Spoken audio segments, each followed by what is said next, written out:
ദിനം വിദ്യാർത്ഥികളുടേതാണോ അതോ അധ്യാപകരുടേതാണോ എന്ന സംശയമാണ് അധ്യാപക ദിനം എന്ന് കേൾക്കുമ്പോൾ തോന്നാറുള്ളത്. എന്നാൽ ഇത് രണ്ടുപേരുടേതുമാണ്. അധ്യാപകരും വിദ്യാർത്ഥികളും ഒരേ തോണിയിലെ യാത്രക്കാരാണ്. ഒരാൾ തുഴയുന്നു, മറ്റുള്ളവർ അതിൽ യാത്ര ചെയ്യുന്നു. ഒരേ കരയിലേക്കാണ് രണ്ടു കൂട്ടരുടെയും യാത്ര. വെളിച്ചം എന്ന മറുകരയിലേക്കുള്ള യാത്ര. ഗുരു എന്ന വാക്കിൻ്റെ അർത്ഥം തന്നെ അതാണ്, ഇരുട്ടിൻ്റെ രക്ഷകൻ, അതായത് വെളിച്ചം. അധ്യാപകരും വിദ്യാർത്ഥികളും തമ്മിൽ അന്നും ഇന്നും നല്ല ബന്ധമാണുള്ളത്. പഴയ കാലത്ത് കഠിനമായ ശിക്ഷണമുറകളിലൂടെ ആയിരുന്നു വിദ്യാഭ്യാസം. ഇന്ന് വളരെ സൗഹാർദ്ദപരമായാണ് അധ്യാപകരും വിദ്യാർത്ഥികളും പെരുമാറുന്നത്.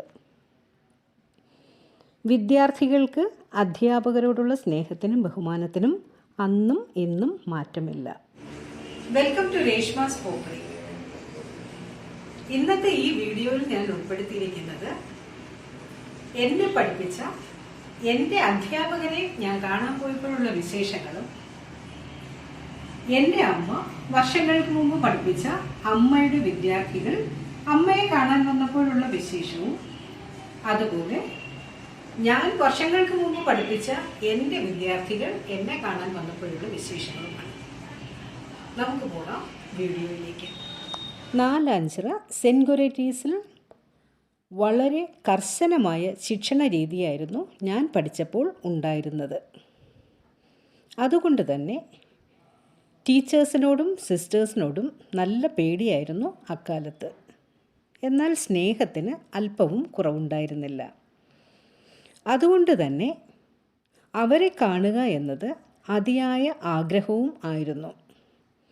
നീണ്ട പ്രവാസ ജീവിതത്തിന് ശേഷം നാട്ടിലെത്തിയപ്പോൾ സ്കൂളിൽ റീയൂണിയൻ സംഘടിപ്പിച്ചിരുന്നു എങ്കിലും അന്നത്തെ ഹെഡ് മിസ്ട്രസ് ആയിരുന്ന സിസ്റ്റർ ഫിലോമിനയ്ക്ക് പത്തനംതിട്ടയിൽ ആയതിനാലും അനാരോഗ്യം ഉണ്ടായതിനാലും പങ്കെടുക്കാൻ കഴിഞ്ഞില്ല.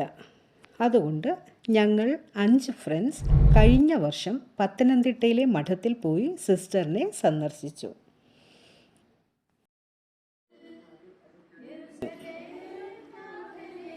സ്വാഗതം പാടി ഞങ്ങളെ സ്വീകരിച്ചപ്പോൾ ഞങ്ങളുടെ കണ്ണുകൾ അറിയാതെ നിറഞ്ഞുപോയി.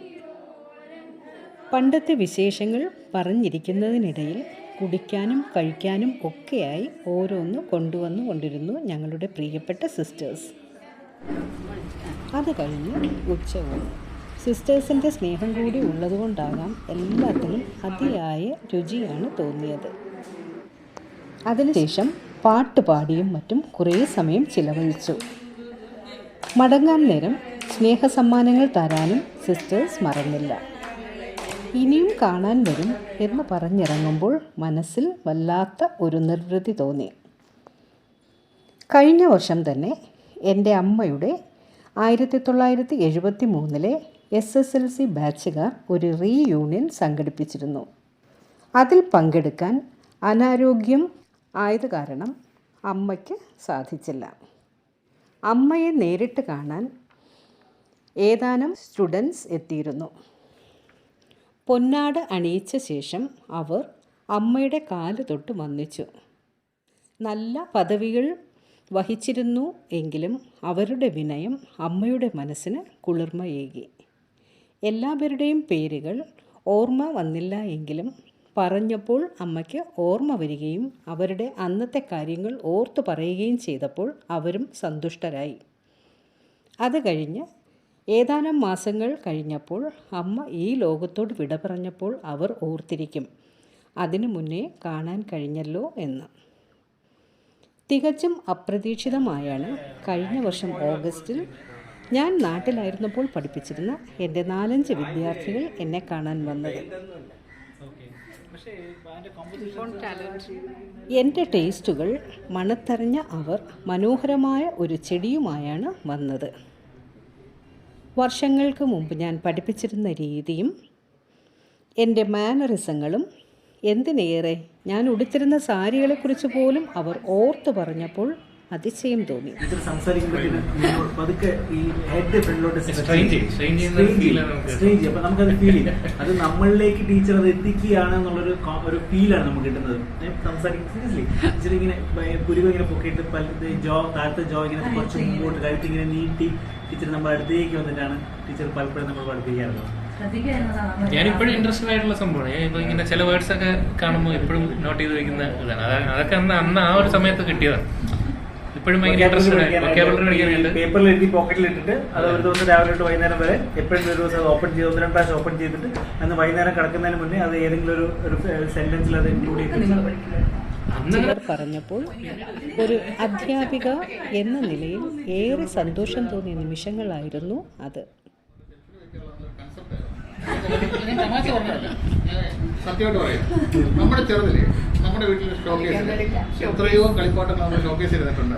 ചിലപ്പോൾ നമ്മുടെ മാവൻ ഗൾഫിൽ നിന്ന് നമുക്ക് കൊണ്ടുവന്നായിരിക്കും, അല്ലെങ്കിൽ അച്ഛൻ്റെ ഒരു സുഹൃത്ത് കൊണ്ടുവന്നായിരിക്കും. ഇതൊന്നും നമുക്ക് കളിക്കാൻ തന്നിട്ടില്ല. നിങ്ങളത് ശ്രദ്ധിച്ചു, നിങ്ങളുടെ പിള്ളേർക്ക് നിങ്ങൾ കളിക്കാൻ കൊടുത്ത് നമ്മളൊരു പുതിയൊരു വളരെ എക്സ്പെൻസീവ് ആയിട്ടുള്ള ടോയ് വാങ്ങിച്ചു കൊടുത്താൽ 3 നമ്മൾ പൊട്ടിച്ച് കളയും. നമ്മളൊരിക്കലും കണ്ട് കളിപ്പാട്ട ഷെൽഫിലില്ല. കാരണം അന്നതൊരു റയർ പീസാണ്. എൻ്റെ വൈഫ് രമ്യ ആളെ ഇഷ്ടപ്പെട്ട കല്യാണം കഴിച്ചാൽ പക്ഷെ വീട്ടുകാർ നടത്തി തന്നു.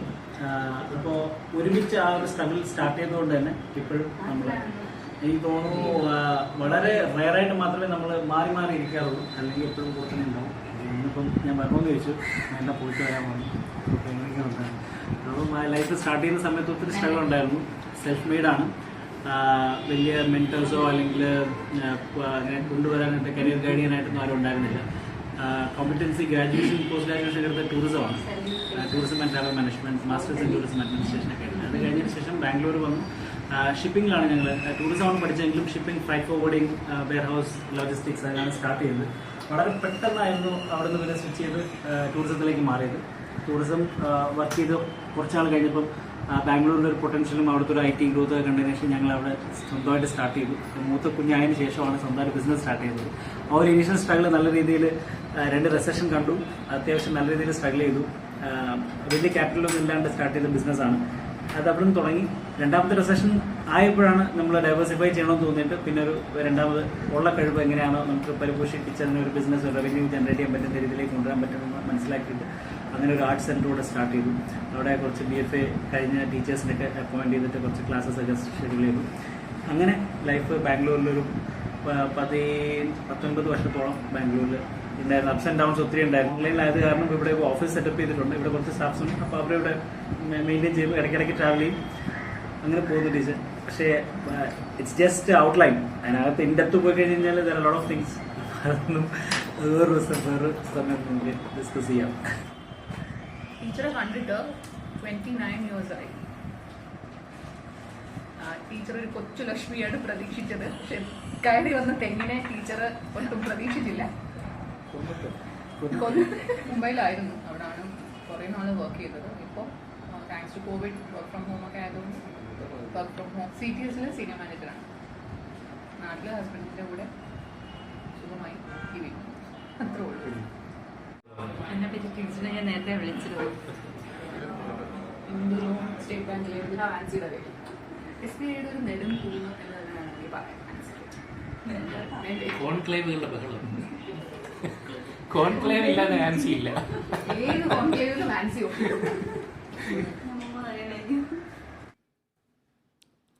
അവർ ഇനിയും വരും എന്ന് പറഞ്ഞിറങ്ങിയത് വെറുതെ ആയിരിക്കില്ല. ഇനിയും കാത്തിരിക്കും പ്രതീക്ഷയോടെ. നന്ദി, നമസ്കാരം. നിങ്ങൾ ഇനിയും എൻ്റെ ഈ ചാനൽ സബ്സ്ക്രൈബ് ചെയ്തിട്ടില്ല എങ്കിൽ സബ്സ്ക്രൈബ് ചെയ്യാൻ മറക്കരുത്.